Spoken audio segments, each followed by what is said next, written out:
When you think about God, what do you think God looks like? Growing up, I always had this idea, kind of like a marble statue. Who God was really concrete. God was clearly a white guy, and God was clearly someone who got angry with us when we did something that's wrong. And they told me who God didn't like. Now, as I've grown up, I've had to wrestle with this statue, this idea of who God was.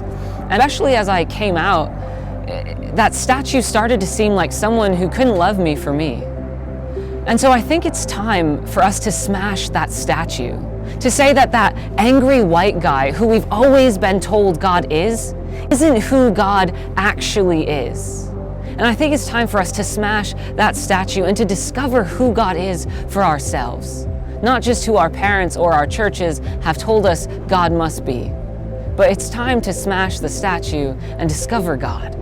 I was just at this camp with a bunch of queer young people. And so I never grew up going to a queer church camp.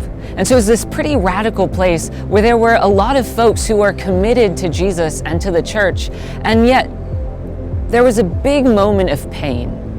There was pain because when we talk about God, it reminds a lot of us of someone who's been used against us. So when we talk about God, it means talking about someone who invalidates who we are.